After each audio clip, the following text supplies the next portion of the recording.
Olá, vamos continuar falando da teoria piagetiana, parte 2.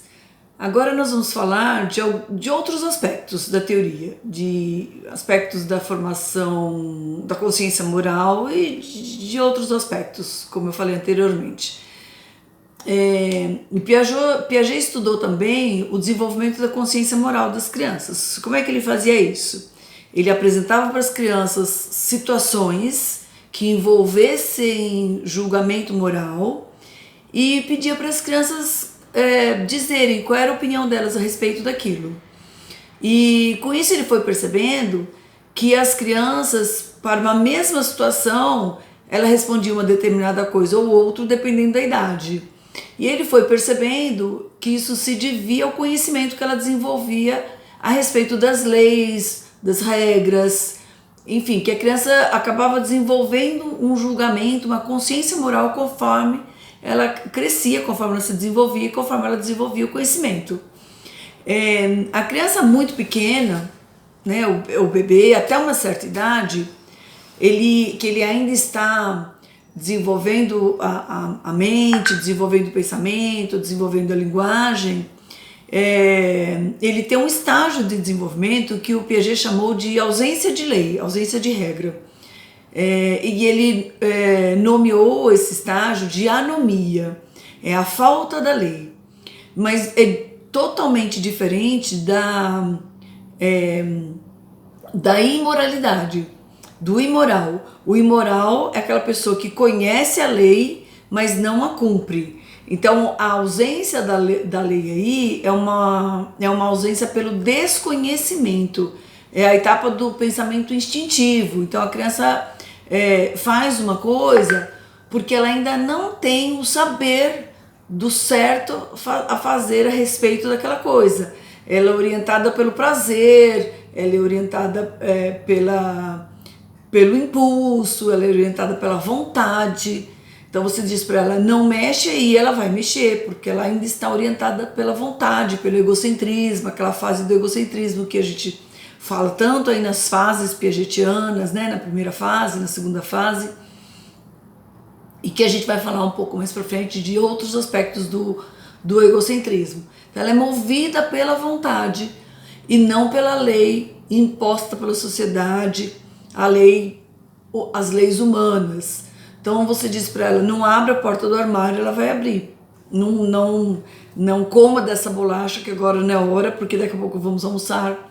Ela vai comer, ela vai querer comer. Então ela precisa ser ensinada. Isso não acontece do dia para a noite, isso não acontece rapidamente. Algumas crianças respondem isso de um jeito, outras crianças respondem isso de outro. A criança, primeiro ela procura o prazer, ela foge da dor, ela foge do desconforto, ela não relaciona a sua vida às questões morais nesse estágio aí da anomia.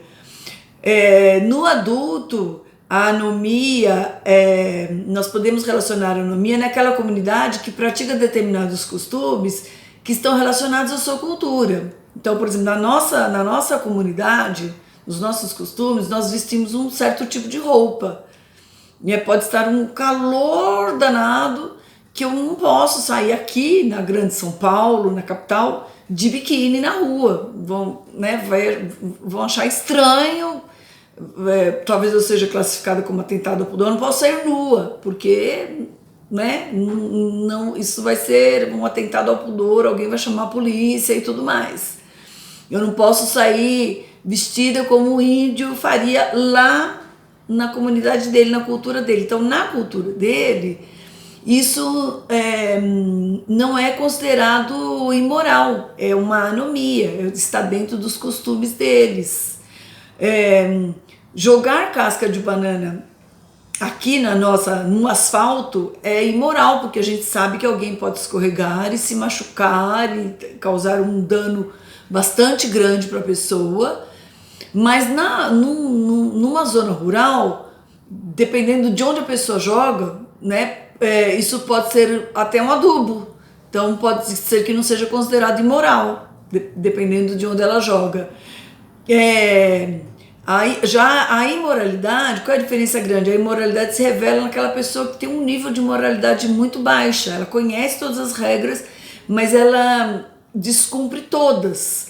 O nível de responsabilidade, de moralidade dela é zero, digamos assim, né? Existem essas pessoas? Tá cheio, né? No presídio tá cheio e por aí afora também, né? A heteronomia seria o segundo estágio. Hétero, né? Todo mundo conhece a palavra hétero, é do outro, né?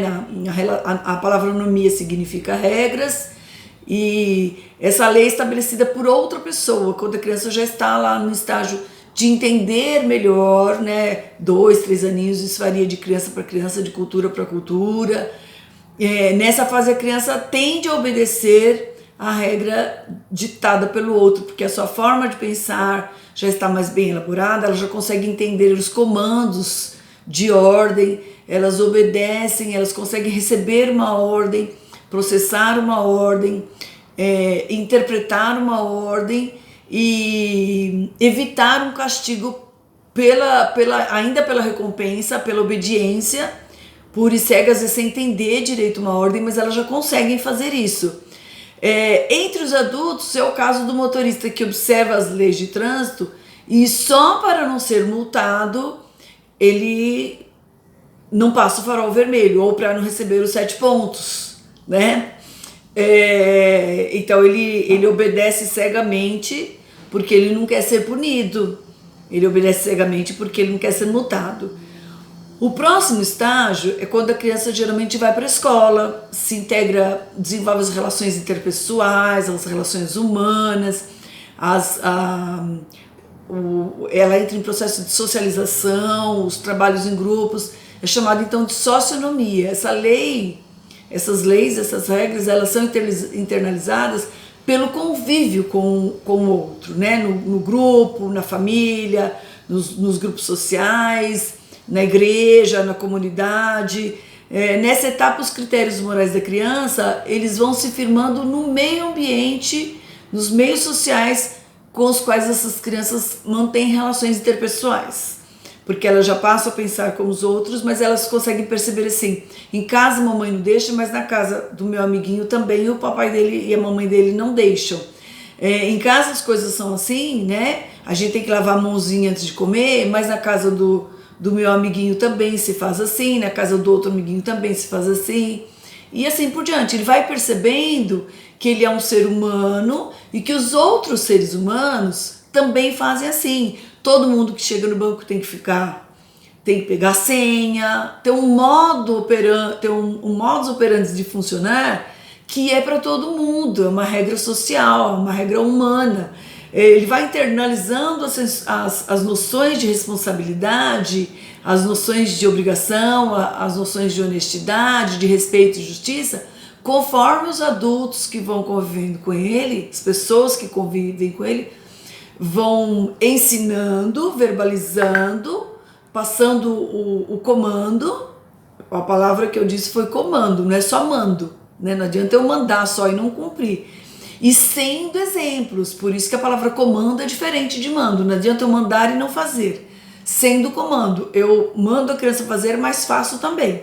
Então esses adultos, os professores, o pai, a mãe, o tio, a tia, o primo, o primo, o irmão mais velho, eles são pessoas de referência social para essa criança em termos de moralidade e de ética. Assim ele vai aprendendo que todos somos seres sociais, todos somos seres humanos e, portanto, estamos sujeitos às mesmas regras. Ele começa a não fazer o outro aquilo que ele não gostaria que fizesse a ele. Ele age sempre buscando a aprovação do outro, porque ele quer também ser aprovado. No adulto, ele passa a se preocupar com o que os outros pensam do seu comportamento, porque ele também passa a observar o comportamento do outro. O outro passa a ser uma referência para ele, boa ou ruim. E o último estágio, que segundo ele, assim, pouquíssimas pessoas chegam, é o estágio de autonomia, a lei própria. Então a pessoa faz porque aquilo está internalizado nela. Nessa fase, a criança na mais tenra idade já internalizou, se ela foi bem desenvolvida, bem educada, tem um desenvolvimento cognitivo saudável, ela já internalizou essas normas e passa a comportar-se de acordo com elas, por ela própria. Ela não precisa mais que o adulto mande ou comande. Vamos dizer assim, a etapa mais elevada da consciência moral que todos nós adultos deveríamos atingir. Então eu não passo mais o farol vermelho só para não levar multa ou só para não levar pontos na carteira. Eu não passo o farol vermelho porque é uma questão de humanidade. Eu não quero morrer e não quero matar ninguém. Entre os adultos, a maioria dos adultos tem essa consciência, né? Sabe das consequências de uma atitude que não tem esse nível de moralidade. É o caso do motorista que na direção orienta-se pela lei, mas orienta-se pelos seus próprios princípios. Então ele não faz isso só para cumprir a lei, ele faz isso também para cumprir aquilo que está estabelecido no seu interior, na sua consciência moral.